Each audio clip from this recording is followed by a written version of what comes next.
Hello दोस्तों, welcome back to my YouTube channel Desi Profit talks.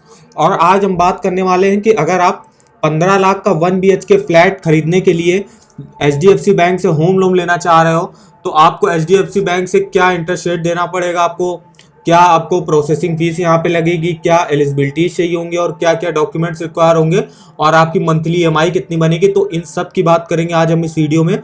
तो अगर आप हमारे चैनल पर नए हो तो सबसे पहले चैनल को सब्सक्राइब कर दीजिएगा और वीडियो अगर आपको पसंद आए तो वीडियो को भी एक लाइक कर दीजिएगा। तो चलिए आइए शुरू करते हैं। सबसे पहले हम चलते हैं साइट पे।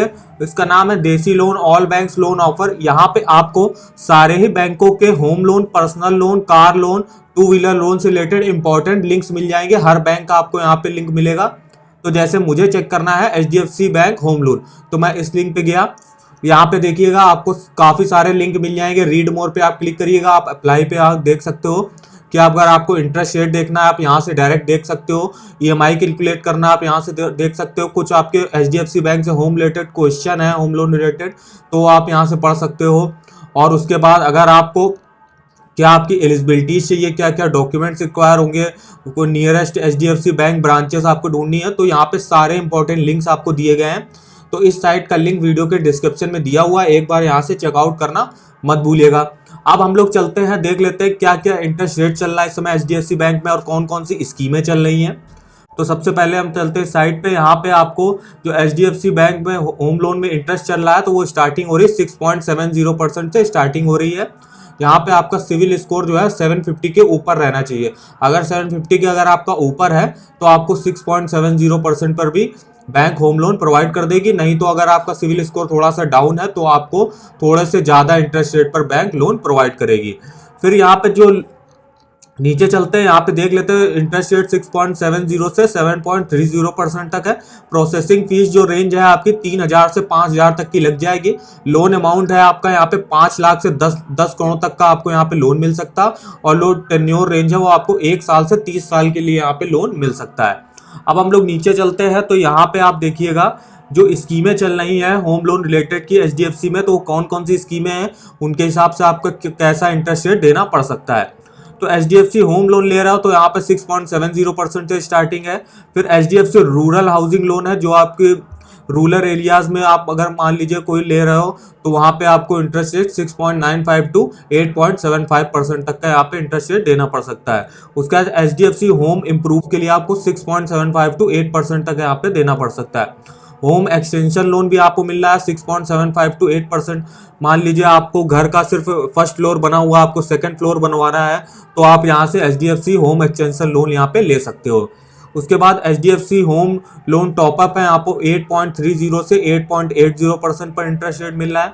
फिर HDFC प्लॉट लोन, अगर मान लीजिए प्लॉट के लिए आप कोई ज़मीन खरीद रहे हो तो आपको यहाँ पे 7.05 टू 8.10% पे यहाँ पे इंटरेस्ट रेट पर लोन मिल जाएगा।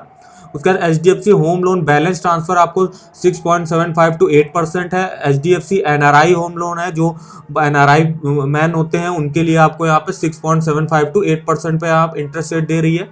फिर HDFC रीच होम लोन है, यहाँ पे 8.75 टू 14% तक आपको यहाँ पे इंटरेस्ट रेट देना पड़ सकता है। अब हम देख लेते हैं क्या क्या फीस एंड चार्जेस यहाँ पे आपके लगेंगे। तो प्रोसेसिंग फीस आपकी 0.5% से 1.5% तक लगेगी। पेनल्टी इंटरेस्ट रेट आपके जो है आपका 24% तक लगेगा पर एनम।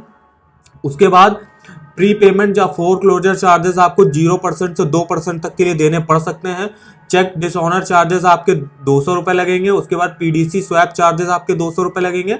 उसके बाद अल्टरेशन ऑफ लोन टेन्योर आपको 500 रुपये प्लस एप्लीकेबल टैक्स, ये आपको इतने चार्जेस और यहाँ पे फीस देनी पड़ सकती है। उस एलिजिबिलिटीज क्राइटेरिया देख लेते हैं क्या क्या चाहिए होगा। तो सैलरीड इंडिविजुअल के लिए अलग क्राइटेरिया है और सेल्फ एम्प्लॉयड के लिए थोड़ा सा अलग क्राइटेरिया है। तो मिनिमम जो आपकी एज होनी चाहिए वो 21 साल होनी चाहिए। सैलरीड के लिए 21 साल मिनिमम, 65 साल मैक्सिमम, और वही सेल्फ एम्प्लॉयड के लिए भी वही सेम एज है। मिनिमम इनकम है जो सैलरीड इंडिविजुअल है जो किसी कंपनी वगैरह में काम करते हैं तो उनकी मिनिमम इनकम जो है 10,000 रुपये पर मंथ तो होनी चाहिए। वहीं सेल्फ एम्प्लॉयड इंडिविजुअल है जो अपना बिजनेस वगैरह करते हैं तो वहाँ पे उनकी इनकम जो है 2 लाख रुपये पर ईयर होनी चाहिए मिनिमम। उसके बाद नेशनलिटी यहाँ पे रेजिडेंट इंडियन होने चाहिए।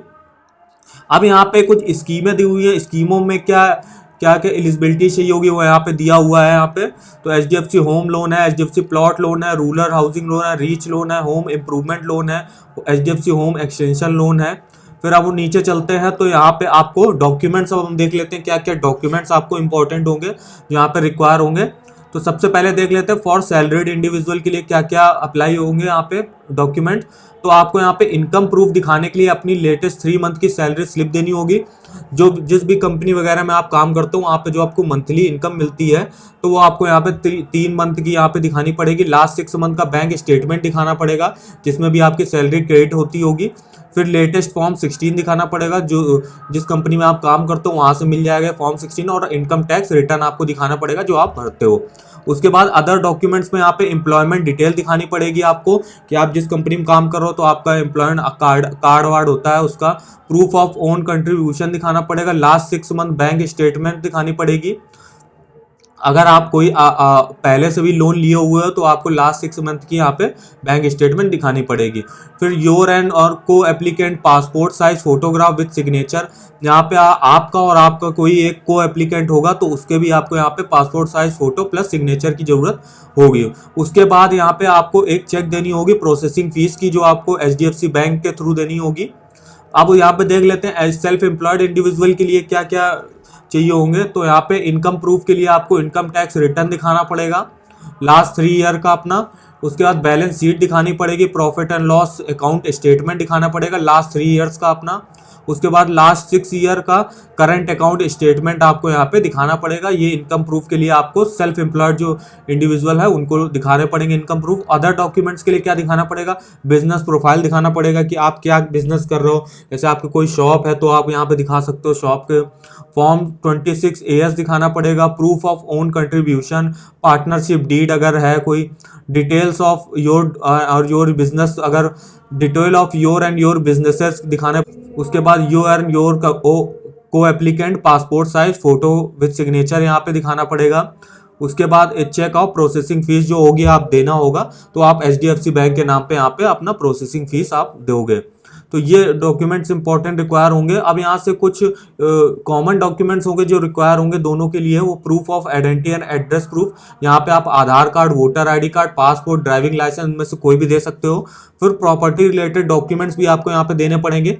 अगर आप कोई नया घर खरीद रहे हो तो आपको यहाँ पे कॉपी ऑफ बायर एग्रीमेंट देना पड़ेगा। Receipt of payment made to the builder, अगर आप किसी बिल्डर से घर खरीद रहे हो तो उससे आपको एग्रीमेंट जो मिलता है वो यहाँ पे दिखाना पड़ेगा। और जो भी पेमेंट आपने करी होगी उसको बिल्डर को, वो आपको यहाँ पर उसकी रिसिप्ट दिखानी पड़ेगी अगर आप नया घर खरीद रहे हो। फॉर रीसेल होम्स के लिए आपको क्या चाहिए होगा, टाइटल डीड चाहिए होगा, receipt of payment made to the builders को जो पेमेंट करी होगी वो चाहिए होगी, और copy of agreement to sale जो होगा।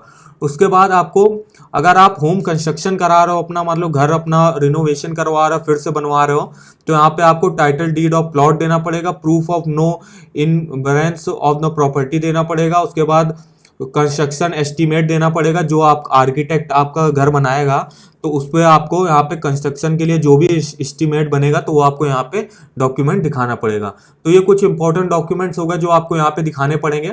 अब हम लोग चलते हैं सबसे पहले EMI कैलकुलेट करने। तो यहाँ पे देखिए दिया हुआ है बेस्ट EMI कैलकुलेटर, इसका लिंक भी वीडियो के डिस्क्रिप्शन में दिया हुआ है। यहाँ से आप home loan, personal loan, car loan, किसी का भी आप यहाँ से मंथली EMI निकाल सकते हो। तो मुझे जैसे चेक करना है, होम लोन मैंने देखना था 15 लाख का, तो यहाँ पे हम अपना अमाउंट डाल देते हैं 15 लाख रुपए।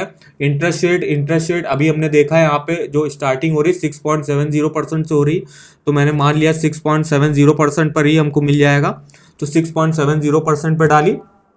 अब टेन्योर हमने डाल दिया 10 साल, तो 10 साल से अब हम देख लेते हैं क्या आपका जो मंथली EMI बनेगा। तो यहाँ से आप देखिए जो आपका मंथली EMI बनेगा वो बनेगा 17,185 रुपए। टोटल इंटरेस्ट जो आपको देना पड़ेगा आपके 15 लाख के होम लोन पे वो देना पड़ेगा 5,62,228 रुपए। टोटल पेमेंट जो आपकी बनेगी वो बनेगी 20,62,228, जो आपको बैंक को पूरी वापस करनी है। उसके बाद आप यहाँ से ग्राफ से भी देख सकते हो आप प्रिंसिपल लोन अमाउंट जो है आपका ग्रीन सेक्शन एरिया जो आपका 15 लाख रुपए वो आपका 72.7% है। वहीं टोटल इंटरेस्ट जो आपको देना है 5,62,000 वो आपका 27.3% है। ऐसे ही आप नीचे चलोगे तो आपका यहाँ पूरा डिटेल में ईयरली और मंथली वाइज आप यहाँ से चेक कर सकते हो। मान लीजिए 2022 में मई महीने में आपकी जो फर्स्ट EMI है वो आपको देनी है, तो आपका यहाँ पे देखिए प्रिंसिपल जो बनेगा वो 8,810 बनेगा, इंटरेस्ट जो बनेगा वो बनेगा 8,375, टोटल पेमेंट जो आपको करनी होगी वो करनी होगी 17,185 रुपए। ऐसे आप जून महीने का भी सेम देख सकते हो, यहाँ पे प्रिंसिपल, इंटरेस्ट और टोटल पेमेंट कितनी करनी पड़ेगी। ऐसे आप 2022 2023 सब अपने हर साल का यहाँ से पूरा डिटेल में यहाँ से देख सकते हो। तो इस साइट का लिंक वीडियो के डिस्क्रिप्शन में है, एक बार यहाँ से चेकआउट करना मत भूलिएगा। इतना ही आज हमने बात करी कि आप HDFC बैंक से अगर 1 BHK फ्लैट खरीद रहे हो 15 लाख का, तो आप कैसे होम लोन ले सकते हो यहाँ से, क्या इंटरेस्ट रेट चल रहा है इस समय HDFC बैंक में, क्या एलिजिबिलिटी चाहिए होंगी, क्या क्या डॉक्यूमेंट्स रिक्वायर होंगे, तो इन सब की बात करी आज हमने इस वीडियो में। तो अगर आपको ये वीडियो हमारा पसंद आया हो तो चैनल को सब्सक्राइब कर दीजिएगा और वीडियो को लाइक कर दीजिएगा, और इन साइटों पर विजिट करना मत भूलिएगा। EMI कैलकुलेट करना है तो बेस्ट EMI कैलकुलेटर से कैलकुलेट कर लीजिएगा। और अगर आपको सारे बैंकों के home loan, personal loan, car loan से रिलेटेड लिंक चाहिए तो इस साइट पे आप विजिट कर सकते हो, इसका लिंक भी वीडियो के डिस्क्रिप्शन में दिया हुआ है। तो चलिए मिलते हैं नेक्स्ट वीडियो में, तब तक के लिए धन्यवाद।